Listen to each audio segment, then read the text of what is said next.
Hello and welcome to another video from That Other Retro Guy.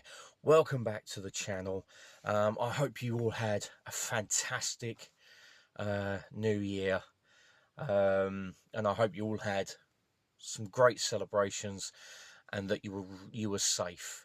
You know, I would want everyone to go into 2026 safe, happy, healthy, and well. And long may it continue through 2026 and beyond.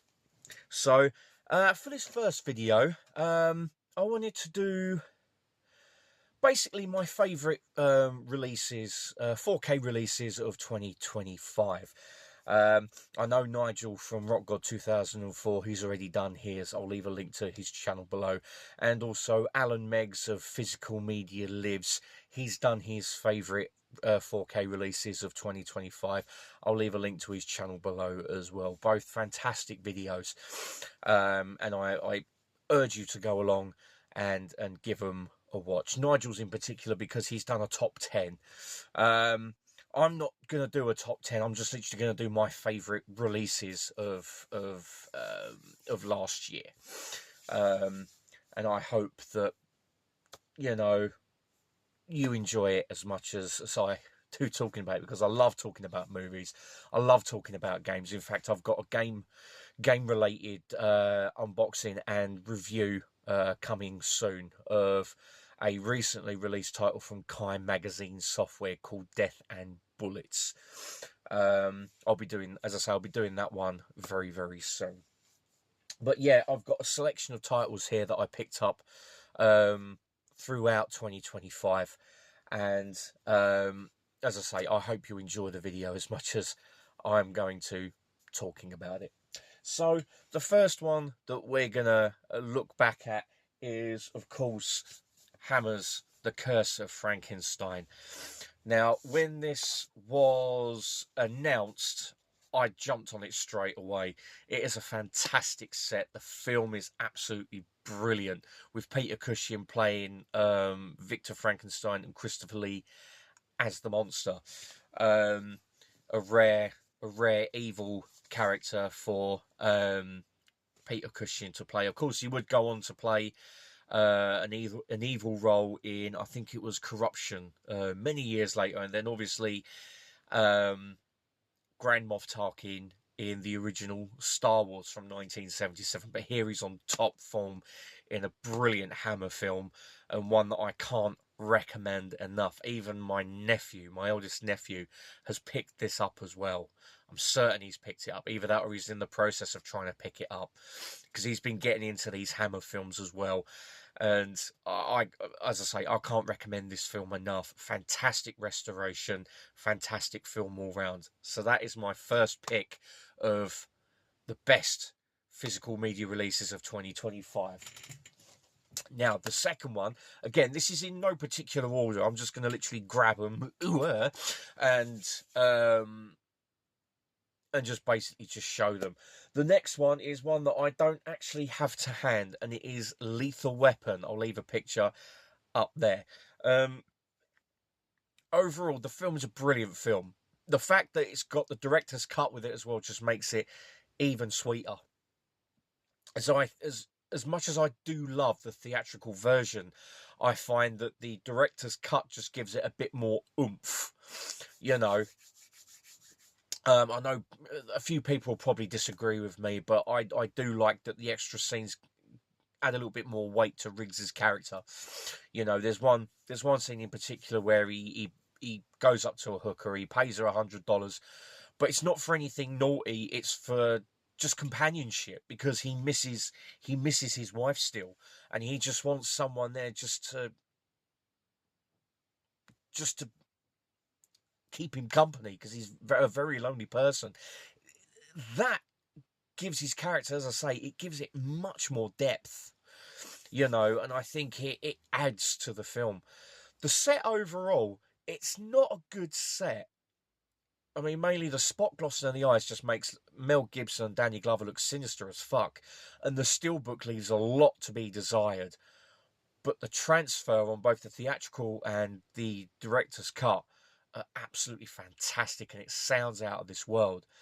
So for that alone, it gets into my favourite 4K release, or well, one of my favourite 4K releases of 25, just for the transfer and the sound quality alone. And the fact that obviously it comes in a hard box, you know, and you get like loads of like other little bits with it as well. But even if you was to pick up the standard Amaray release with the slip, you won't be disappointed with the presentation that Warner has done with it. It's just a brilliant release, a brilliant film all round with like that level of presentation.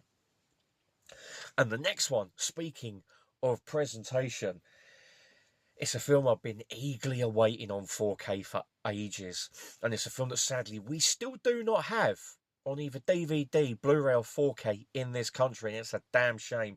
But I'm glad to have imported this from the US, and it is the Shout Factory 4K of Battle Beyond the Stars, starring Richard Thomas, George Papard, Robert Vaughn, Jeff Corey, I think his name is. Yeah, Jeff Corey, Morgan Woodward, Sam Jaff, Darlene Flugel, and Sybil Danning. It's a sci-fi retelling of the Magnificent Seven, with a whole host of alien creatures joining the battle against the evil Sadar, played by John Saxon. And basically, it is scenery chewing best. This is a brilliant film. Absolutely love this film to bits ever since I first saw it, and I think it was the very late 80s, early 90s on ITV.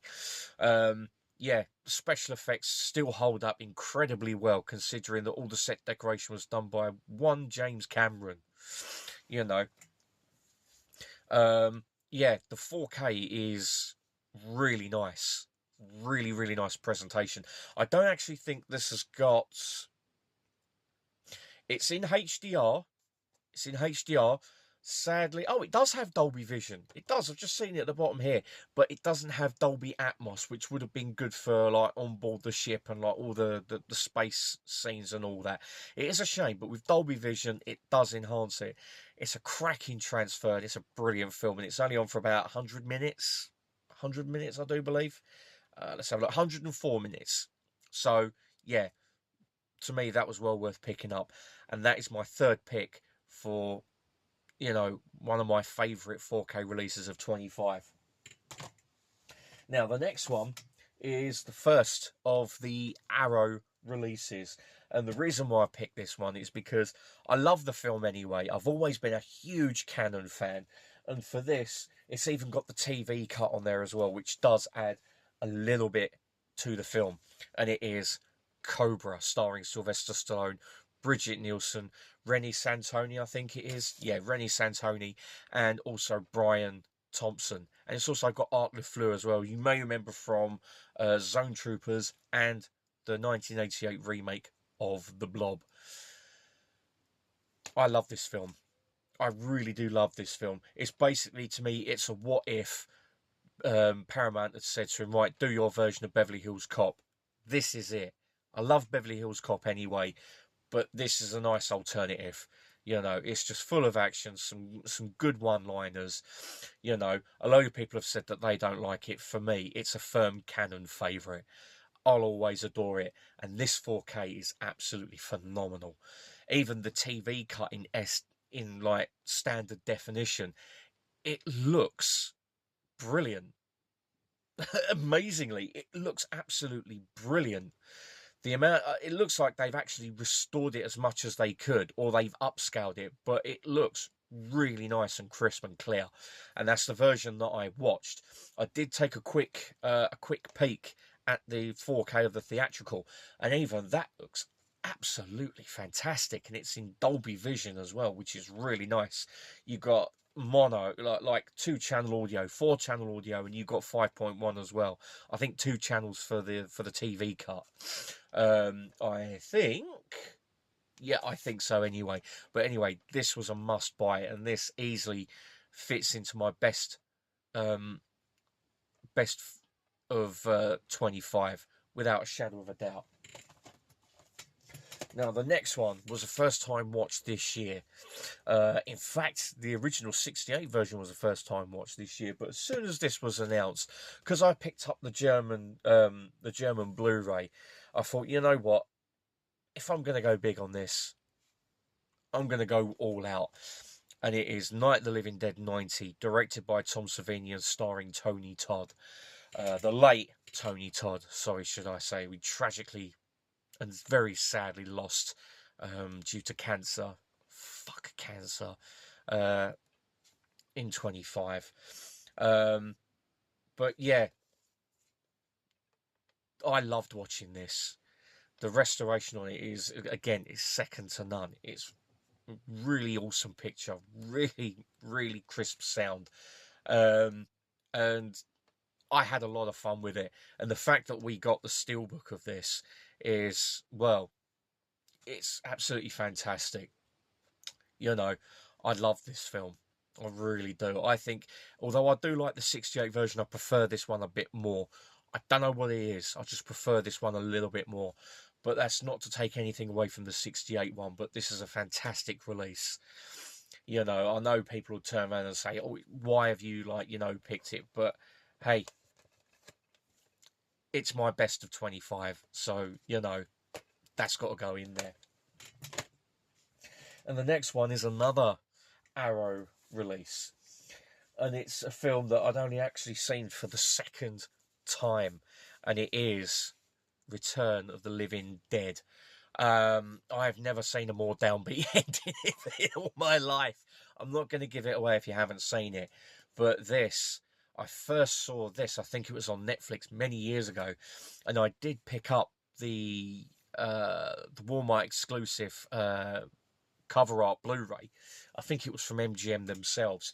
But as soon as this was announced, yeah, I'm all over that shit. It's even got a bonus Blu-ray with the More Brains documentary on it.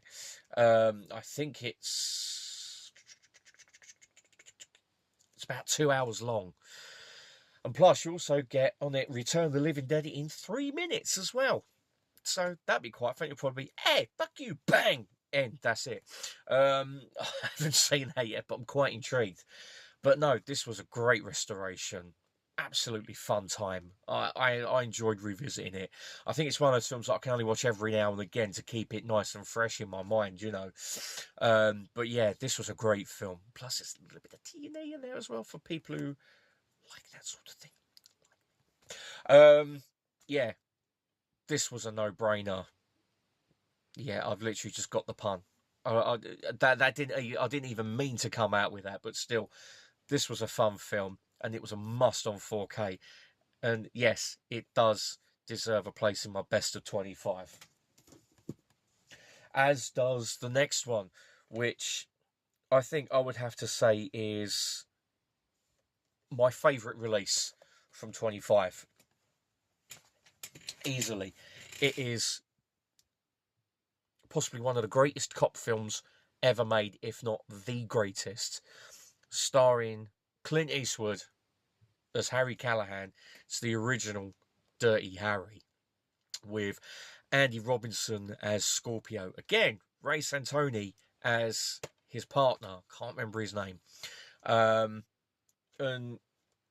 what else can be said for this film? It's Dirty Harry. He blows scumbags away. You know, the amount of work that Warner put into this, it blew my mind. As soon as I got it, I think I got it through the post on a Saturday. I was off work.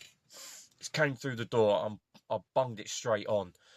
And the picture, I was like, wow. Absolutely wow. The colours. The clarity. It's like they'd gone back in time. No, I'm not just saying this. It's like they'd gone back in time with a modern camera and filmed it, and then brought the footage back to the present and released the film as a restoration. That is how stunning this film looks. It sounds brilliant as well. But to go back to the transfer, there's the opening scene where you've got Scorpio on the rooftop, and he's looking at the woman swimming through the sniper scope with his rifle. You can see the streets below. You can make out the cars, all the fine detail. Warner, this is easily their best release. I didn't get the big chunky set. All I got was just the steelbook. I wish I'd got the big box set now, but this will do me. And you know what? I am so glad, so glad I picked this up, because I easily my favourite 4K release of 25. Hands down. If you haven't seen it, you owe it to yourself to pick this up. Even if you just get the standard release, that's got a really nice cover on it. Pick it up, bung it on your setup, prepare to be blown away by what is the best transfer I've ever seen. That's all I can really, all I can add to it really. Best release of 25, without a shadow of a doubt. Now the next one is another Warner film, and I actually saw this at the cinema when I went up to Hartlepool for my first community meetup. It's on the channel, but I'll leave a link down below to the video. And I still need to go back and watch this for a second time. But I picked this up. I had to. Weapons. Brilliant film. Absolutely brilliant film. And what can I say? Easily one of the best releases of, well, one of the best films overall of 25, like cinema releases. So I had to include it because it's just a great film. Really is a great film. And that ending, it's a great ending. I think you'll like it. But yeah, I can't really say nothing else about the film. As I say, I need to watch it again. But yeah, if you haven't picked up Weapons, you need to pick it up. The same with the next one. Now, this was one that for years when I was younger, it was always on at Christmas. And I used to say, oh, really? Oh, fucking hell. No, not that shit. And I hadn't even seen it. Same as Wizard of Oz. It wasn't until a few years ago that I actually sat down watching it. I was like, you know what? I really enjoyed that. And so picking up the 4K was a no-brainer. The only problem with this release is that it's missing some of the special features that were on the DVD. I think it was the 2-disc DVD, which is a shame. But the restoration on this is top-notch. Is it as good as Dirty Harry? No. But it's still a beautiful restoration, and it is The Sound of Music. Yeah, this has got Dolby Atmos. Obviously, I haven't got an Atmos set up, sadly. But still, coming through normal TV speakers, it was still picking up sounds that I'd never heard before. So like when I watched this on DVD, I think it was last year before I got this, half the sounds I didn't even hear until I got this, like birds singing on the opening, like vista shots. You know, I was like, wow. Even the clarity of the singing was absolutely beautiful. You know, it was so clear and it was beautifully done, really tastefully handled. And even the like, as I say, the vista shots are beautiful on this. They looked really good on the DVD. Don't know what it was like on the Blu-ray, but on this, wow. And then I'll echo what a few other people have said as well. As soon as it gets to Julie Andrews and she starts singing, the film comes alive. It really does. The picture comes alive as well. There's still a few soft focus shots, but that was, I think it was due to the film stock that they used, or it might have been just the choices of the cinematographer. But take nothing away from the fact that the restoration on this is stunning. Really is a stunning picture, and it's a great film as well. You know, it's a classic. Really is. This next one is, I think it's the only second sight film I've got in this, because I have got Scanners. I haven't seen it yet. I have picked up Maxine. I haven't seen it yet, so I can't really comment. But this, was a first time watch. I think it was a few months ago, and I'm glad I watched it because I actually really did enjoy it, and I was toying with getting rid of it, but I'm glad I didn't.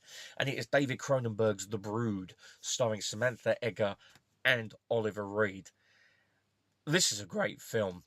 The transfer on this is excellent, really is excellent. Although I've got no other um,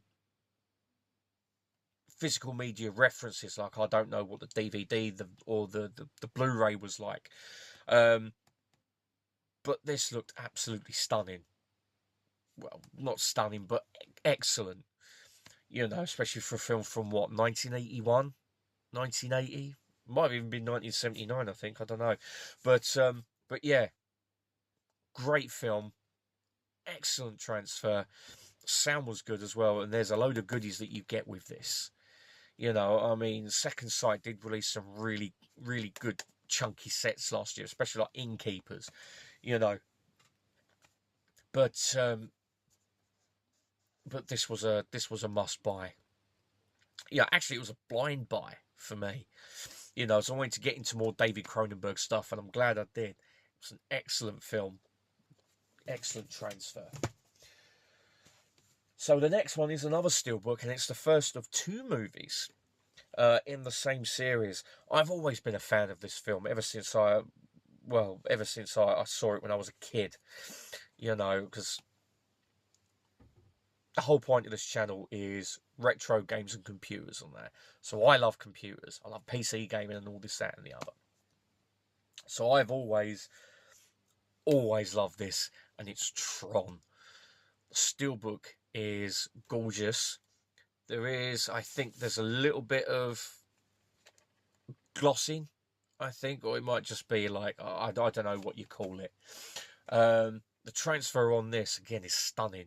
So it seems as though Disney, when they're restoring their old films, they're actually putting care in them, which is nice to see, especially for a film like this, where it was like the first extensive use of CG in a film, you know, or to my knowledge anyway.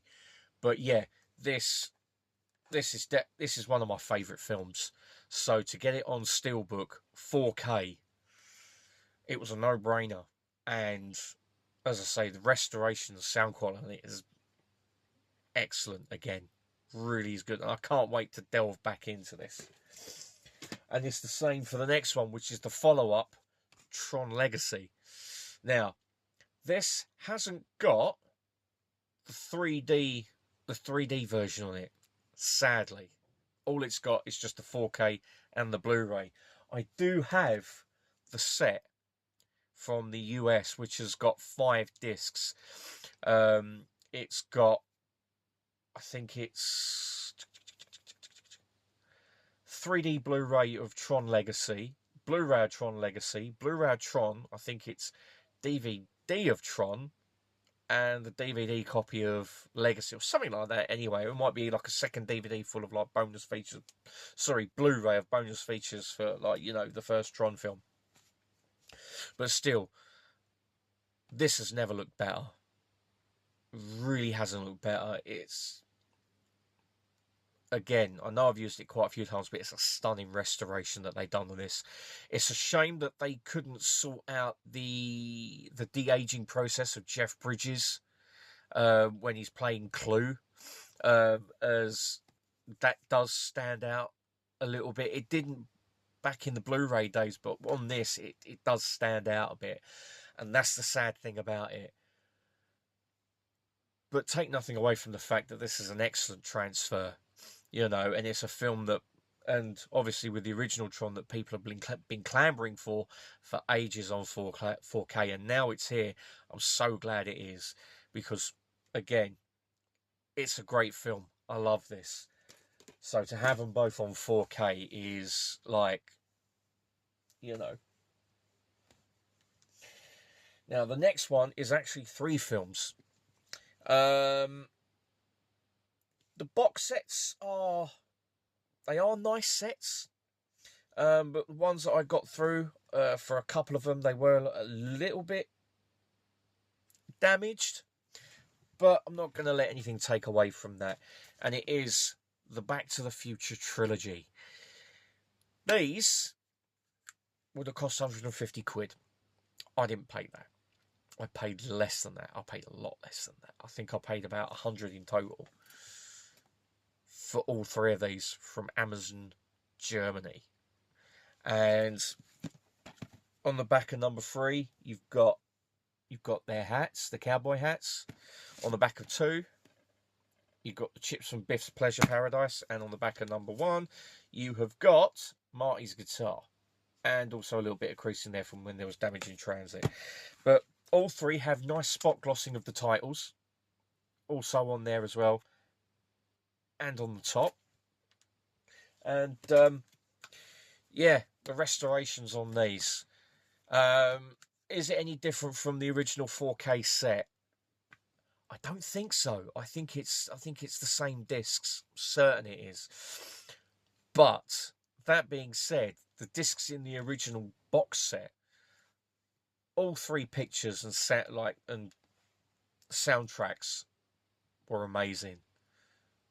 Crystal clear picture, fine layer of grain,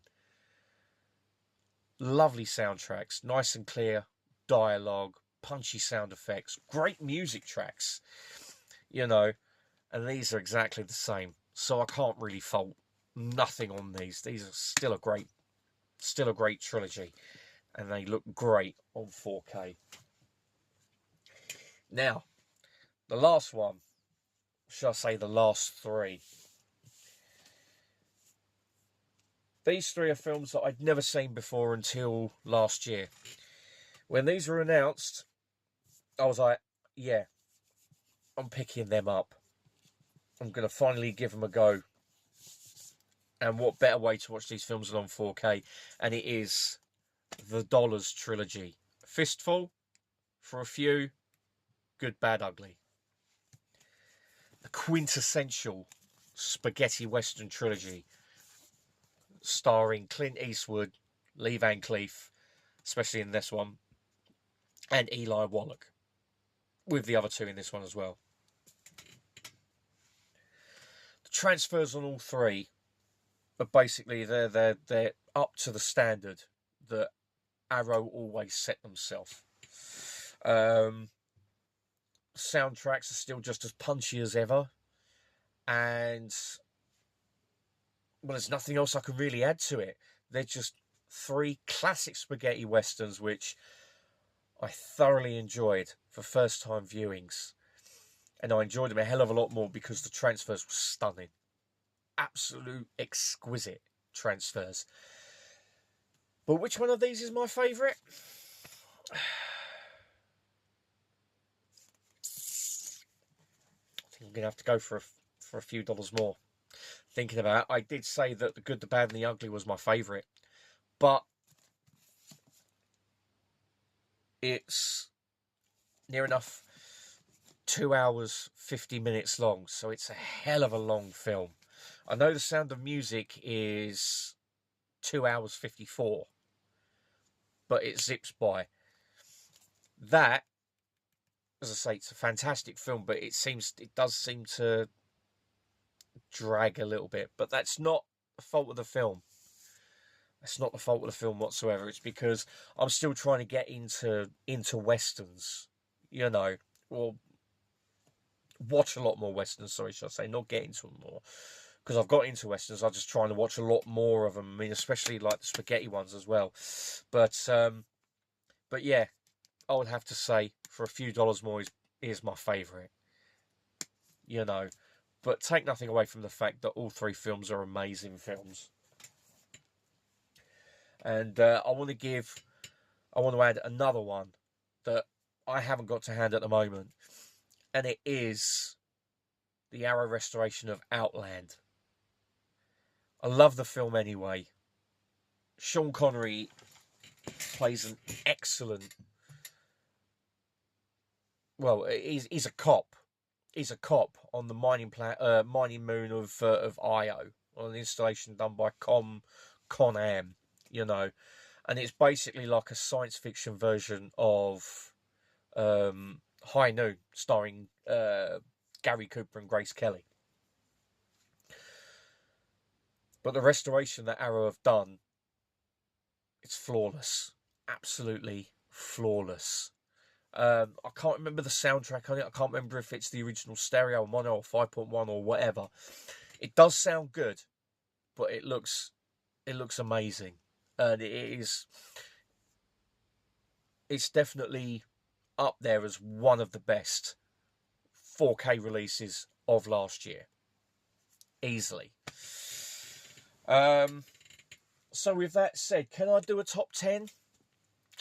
Not really, because it's going to be a hard choice. You know, it's going to be a very, very hard choice to pick 10. It's going to be a hard choice to pick 5. But for me, the standout release, as I say before, is easily Dirty Harry. That's easily my top release, top 4K release of 25. You know, but that's the thing. 2025 overall, there were so many great 4K releases of like classic titles, even newer titles as well.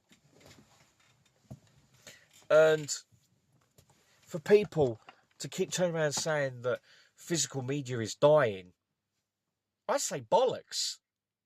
You know, all these channels that are doing doom and gloom. Physical media is dying. Here's why, you know, or why you should stop buying physical media and switch to streaming. No, fuck off. Physical media is not dying, as 2025 has proved, as 2024 has proved. Fuck it, as even 2023 has proved. You know, there's been some fantastic releases over the past few years, and with more to come as well, especially from Arrow. Their slate of upcoming films, Salem's Lot, Excalibur, you know, then you've got Under Siege coming out this week. What's the date today? It's the 4th, isn't it? So it's coming out on the 5th of January. So you've got that coming out. Then you've got the likes of Westworld coming out. They've got Mortal Kombat coming soon. You know, so for all these naysayers who basically want to turn around and be prophets of doom, get the fuck out of here. Honestly, get the fuck out of here with that shit. No one wants to hear that anymore. Stop being a prophet of doom. Go back to playing with yourself and leave us to enjoy our physical media. And anyone else who wants to enjoy physical media, who's sick of streaming services that are constantly like, if you want to watch this film with your current subscription, you can't. You've got to pay a tenner to rent it. Get stuffed. Physical media is here, and it's here to stay. If you don't like that, suck it and see. Anyway, with that little rant over, that is the end of the video. I hope you enjoyed it as much as I did going through it, and basically showcasing my pick of the best physical media releases of 2025. As always, if you like this video, you know what to do. I'm not going to go over it because I can't be asked. But in the meantime, until the next video, stay safe. Look after yourselves and one another. And I'll see you all soon. Until then, goodbye for now.